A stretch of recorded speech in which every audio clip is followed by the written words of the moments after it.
From the kitchen of the cabin and around the world, this is Voices from the Solitude, a podcast about the coronavirus and gaming.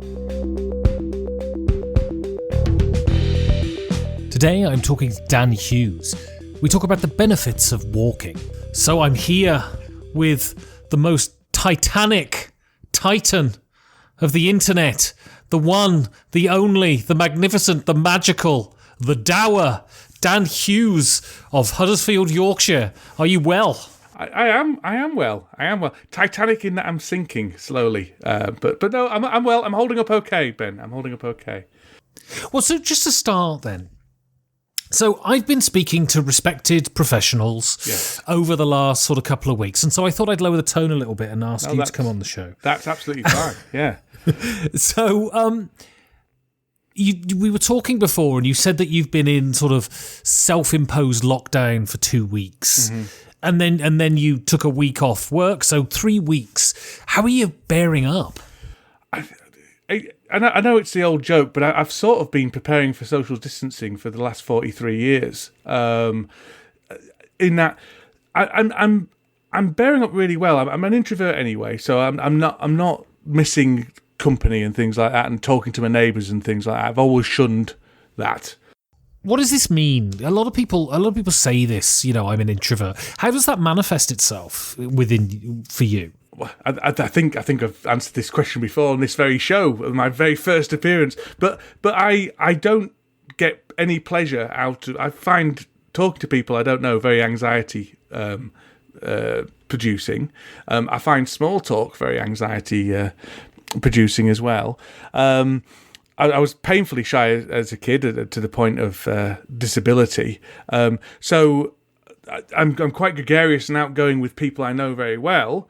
So I don't know whether that fits into the introvert thing or not, but I've got no interest in social contacts. I've got no interest in casual social contacts is basically, I think, what it is. And so I'm not missing that aspect of going out. I'm missing being able to just leave the house now and again. But my focus has much. I think I'm in a very privileged position in that I'm not worried about my finances, and I'm not worried about the safety of my domestic life. You know, I'm not with an abusive partner or even a partner where we have fractions. You know, where there's issues where we spend too much time together. And my kids are all great kids, so I'm enjoying spending the quality time with my kids, very much so.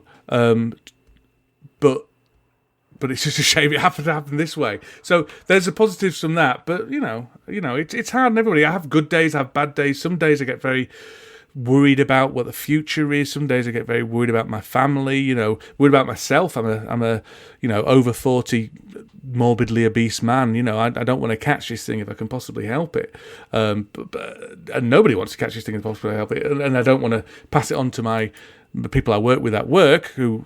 My client group is all over the age of 65, so they're all, so I worry about that kind of stuff. But then it's nice having that time at home it's kind of boiled down what my priorities are really, and my priorities are my family. What is from the impression you get from interacting with friends over the internet, maybe speaking to colleagues at work, this sort of thing, how are people around you feeling? Do people feel worried? Do people feel concerned? Do they share the same concerns as you? Or are people quite, blithe about it? I think there's probably more than two camps, but there's two camps of people within the society at the moment. There's the people who have never been busier, and I would put that myself in that thing. So although I've had 3 weeks kind of at home, for 2 of those weeks I was working from home, so I was ringing my patients and checking in on them and all that kind of stuff. And I was also homeschooling my 2 youngest children. I was also making sure my eldest was doing okay because her GCSE years, her final exam years, has all been cancelled. All her plans gone out the window. You know, she had a wonderful summer planned out, and that's all kind of gone. Checking in with my wife, checking she's okay. My wife's been working absolutely solidly. She works for the civil service within HR, and they've been having to put all these kind of processes in place. So there's not so there's that kind of thing, and then there's the other camp of people who are all just saying, "Oh, I've never had much more time. I'm binge watching all these Netflix shows and things like that," and they're getting bored. I don't think I've had time to get bored. But where it comes down to are other people worried, I assume so. And I know my family are worried. I talk to my family, my brother and my sister, and things. And within their family, there's some concern and some worry. But I don't think it's something that people share that often with outside of very close groups. I don't know. I could be wrong. It could just be me. Everyone I've chatted to at work, we have these conference calls, and they're all saying, they flip from anxiety to blaseness, to enjoying the solitude, to missing everybody terribly. I think no one knows how to feel at the moment, and I think the fact we don't know the end date just makes it even worse, really. And so, what have you been doing? So you said you've been homeschooling, but when you're thinking not about work, about I really resent using the term, but self-care. Mm-hmm. What are you doing to ensure that you don't throttle your kids don't throttle you, and you don't end up divorced? I think walking is my saviour. I think the moment they decide that we're not allowed to leave the house at all is going to be my downfall. I've been walking a lot. I've actually lost half a stone. Which a lot of people say they're putting weight on, but I've been walking and eating sensibly. So I've kind of done that. Almost a very minor eating disorder where I've got lack of control elsewhere, and so I've decided I'm going to control what I put in my mouth and how many calories I extend, and things. So there's lots of hills behind my house, so I've been walking up hills very quickly and getting very out of breath. I think the thing that's keeping us going a little bit is trying to keep a routine. I say homeschooling, but it's a very lax sort of homeschooling. We're not really worried about what the kids are actually learning and, trying to power them forward. What it is, it's about setting a routine, setting something to do, setting some periods where they're looking forward to not having to do what they're doing now, which sounds silly, but I think it's important to be able to look forward to something instead of just have a mind, have peaks and troughs during the day rather than a flat line. So I've been trying to do that. I've been playing some games. I've been playing some games with my daughter, Cora. I've been playing some games online with friends using Tabletop Simulator. So I've been enjoying that as well, but using that more as less of a something to scratch the gaming itch and more of a kind of way of keeping in contact with people, if that makes any sense. I'm not really interested in the game. I'm interested in the people, which is what gaming's always been about to me, to be fair. So yeah, I think the moments where it gets stressful are the moments where I'm not doing something, really. I mean, is that how you're finding it? Well, I mean, my work hasn't been cancelled, and so even though my ability to do my job is strictly limited, I'm still able to do it. I'm basically getting paid what I should have been getting paid, right? So that stress has been alleviated because when I first got the email saying the university's shut, I thought, oh, brilliant. There we go then. I'm fucking hopeless. Yeah. Because I live on the edge because, I'm lazy and I don't make any money. But so that's really great. And I've been doing this as a sort of keeping myself sane tactic, and it's really tied to the weather for me. Right. Because last week was beautiful in Berlin. So I was able to sit out on the balcony and read and sort of get outdoors, chat with a neighbour who's on the balcony opposite, that sort of stuff, and feel like I wasn't constrained. And my big problem is, and I think this is, I was in rather a dark place after my mother died, sort of about 3 or 4 years ago. Mm-hmm. And I guess I didn't go to the doctor or anything, but I guess I must have been depressed because I spent a lot of time sleeping. Mm. I would get up, I would eat breakfast, I would go back to bed. Then I would get up and I'd potter around and then I'd go back to bed. And I would sleep maybe 3 or 4 times a day, and feel awful for it, feel just absolutely riddled with guilt at, having this limited time on the planet and wasting it just lying about in bed doing nothing. And it's the days when I do that, and thankfully they've been very few, when if I fall back onto my own crapulence, then I feel shitty. Yeah. But, I decided I'm drinking alcohol 1 day a week. So I drink on a Friday. I started doing yoga. I'm jogging 30 kilometers a week, and I'm eating super healthily. And my hope is that I'm going to drop like 2 or 3 stone by the end of this process and come out of it in a lot better state than I went into it. Right? So it sounds like you're dealing with things in a very similar way to me, really. I mean, that's I mean, part of my, not to get into a diet thing, but part of my thing is an effort to try and make myself healthier in case something does happen, in case I do catch it, which is no guarantee of safety, but it's also, you don't want it doesn't help, which but that routine, I think, is vital. And I think you like I are very lucky in that our jobs are still going. I went into work yesterday for the first time, actually going into work, and it felt so comforting to be there, even though we've still not got a lot on, because I think because people aren't accessing services, so they're not filtering through to us. I'm sure there is a lot of mental ill health going on, but it's just not filtering through the system because people are staying indoors. But there wasn't a lot going on, but it just felt so comforting to have that structure and that normality, and this is who I am, this is what I do, rather than flailing around emptily. And I'm sure it's almost a relief for the first week or two, if you feel secure but you have nothing to do. But after that, it's gonna, I think people need routines and habits and things to do and activities. You're a very unique person, I think, if you don't, to some degree, judge yourself by your work, right? Yeah.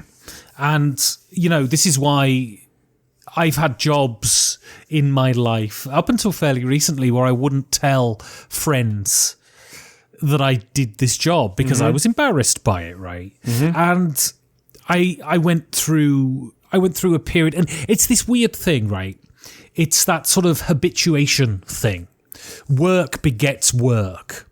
So it's if you've got nothing to do, you do nothing. Yet if you're busy, you end up doing more than usual. So in terms of doing the show, I'm much more sort of proactive on doing this, and I'm sure this is a symptom of having work to do, So my job is Monday to Wednesday, and so I do a lot of podcast stuff on the Thursday and the Friday because I want to feel like I'm doing a week's work, and it's so wonderful. The internet is so. I mean, you've got to feel ambivalent about the internet because the internet's a very ambivalent thing. But my God, can you imagine this had happened in the 80s? I know. I mean, can you imagine, right? I don't know how we would have. No, I can't. Well, even aside the advances in medical technology, which means we might be able to get it out of this a lot quicker than what happened in the 80s.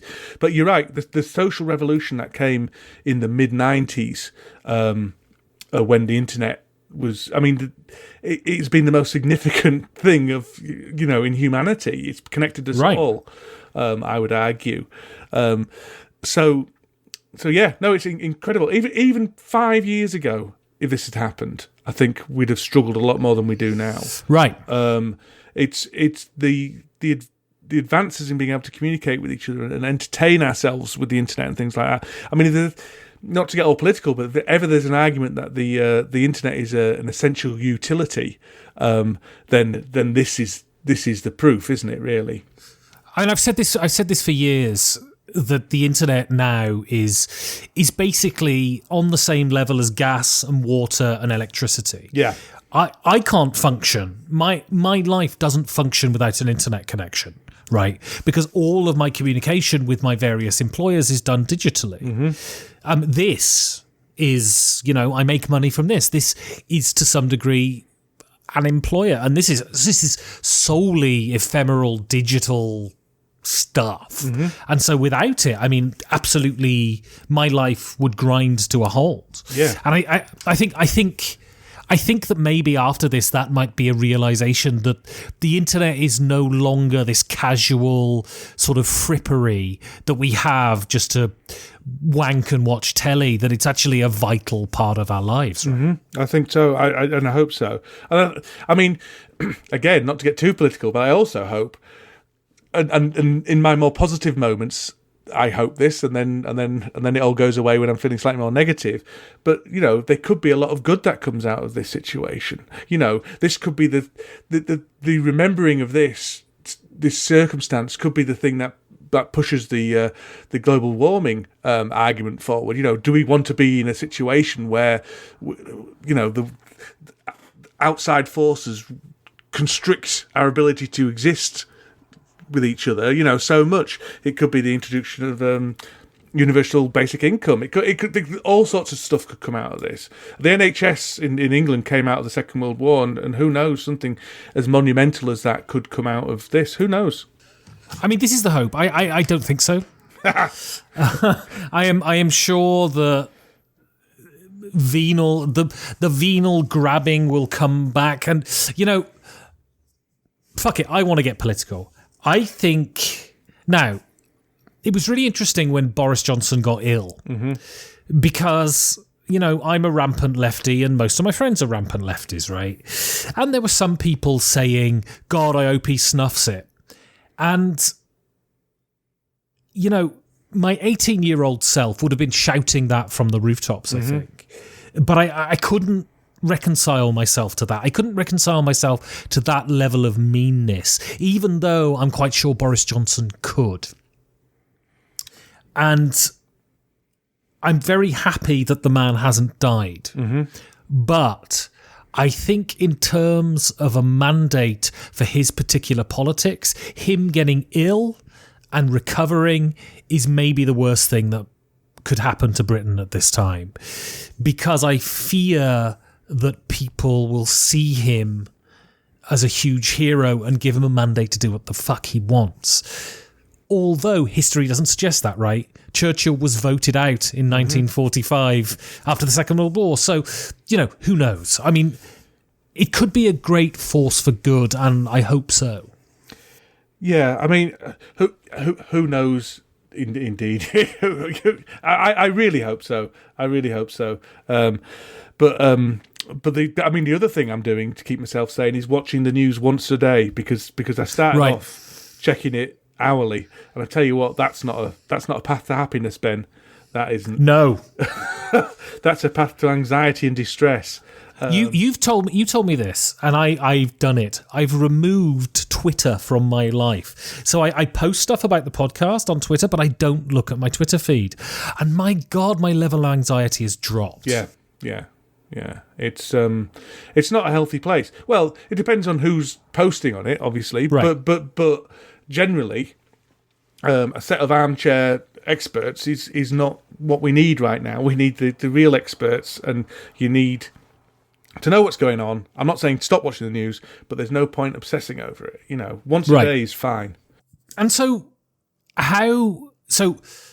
now this is a man who, I'm paraphrasing the quote here, but this is a man who said, the problem is, when I start getting paid for stuff, I quit. And, I've started sporadically bored, and there's no way we're going to do a Patreon because, I just don't want to do a Patreon because it's so depressing. Well, now I'm a proud backer of Dan Hughes' Patreon. You are, thank you very much, yes.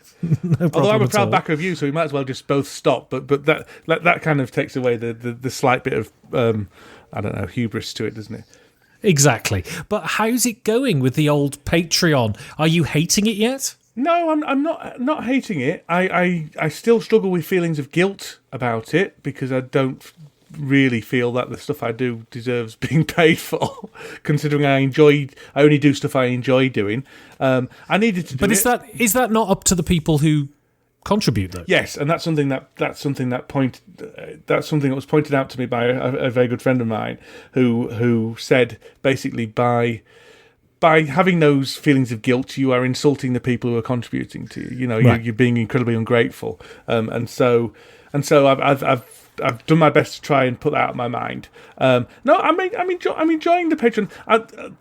I think the way I've made enjoyment out of it is by doing something vaguely creative within the Patreon itself, as in I write a weekly letter to my patrons, and while I would in no shape say it was either well written or even entertaining or of any interest, it's just a basic update of what I've been doing and anything on my mind. It's I don't know, it's become a bit of part of my routine. I was late with it this time, and I felt I want to do it. I want to get something on paper. So I don't know. I'm a hypocrite of the highest order, Ben, and I never pretended to be anything other than that. And you've bought a computer on the never, so you're tied in, basically. Exactly. Although that will be paid off soon. So who knows what happens then? Because I've been contributing to that as well, obviously. But yes, I needed to do the Patreon because otherwise I'd have to stop everything because I couldn't afford a new computer and I desperately needed one. Well, I bought a new computer for doing media and stuff. Yeah. Really happy. I found a good deal. Yeah. And it's currently stranded in New York, which is nice. Yeah, that's good. So I bought it at the beginning of March, and my friend was going to go and pick it up for me. Oh, right, okay. And yeah, basically all the restrictions basically came in the day he was supposed to fly. Wow, so, that could be there a long time, Ben. Oh, I hope not. Well, yeah, the thing is, Germany. I got the news today that Germany is sort of May the 4th. I think probably in honour of Star Wars is the day when they're planning to sort of open schools and stuff. I might actually be able to go to work again. So the thing is, relying on Germany is not an issue because the Germans are great at this shit. Fuck, I'm relying on America though. My God. Yeah, who knows what's going to happen over there. So, just to wrap up then, how do you feel in terms of, we talked about this a bit, but positivity for the time to come, both in your sort of, your media work, your personal life, and for the good of the human race coming out of this COVID crisis? I think my personal life is, there's a lot that is going to come positive out of this. I think we've come together as a family, both my small unit and my wider unit, like my siblings and I have come together, as well as my sister, just to blow my sister's trumpet, is one of the NHS commissioners, and she has been working absolute night and day. When people cheer the NHS, they better be cheering her, because she's been and she's set up so many testing clinics, she's sourced all this PPE, she's done amazing work. Anyway, whatever. I'm very proud of my sister. What was I saying? Oh yeah. I think my family are going to be stronger for it. I think our bonds are going to be stronger. I think just at the time my daughter was starting to pull away, this has forced us together. I mean, not in a negative way, but she's 16. She's becoming an adult, and we've been given another 2 or 3 months of close bonding as a family before. Again, she goes on her journey as an adult, and I think our lives will be stronger for it. I really do. I think it's been great. I think as a world, I'm hopeful. Think this will improve things. Who knows? I think, speaking very selfishly, the NHS is going to be in a lot stronger position to resist privatisation and the creepiness of all that kind of stuff after this, because as it becomes very evident that a big government is much more robust than a small government when it comes to dealing with crises. And as far as my media stuff goes, I don't care. I think it's all meaningless, to be honest, Ben. I'll carry on doing it as long as I enjoy doing it, and I'll stop when I stop, and I don't think this will have any impact on it at all. I think some people are doing loads and loads of live streams, aren't they, and things like that. Some people are ramping up production. Some people don't feel the urge. I think, as always, I'll ebb and flow. And some people are spamming people every day with 20-minute podcasts that aren't being listened to. I listen to them, Ben. I listen to them, and I've enjoyed thoroughly everyone. Well, I'm gonna let you go now because your indigestion sounds like it's killing you. Yeah, sorry. And I hope that all of this stuff is sort of behind us by December, and there are no more unexploded World War II bombs at the airport, and I might actually get to see you at Gearstones. That would be delightful.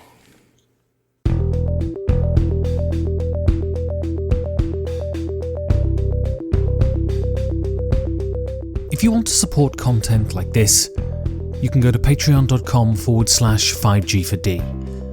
Thank you for listening. Stay safe, and if you can, stay at home.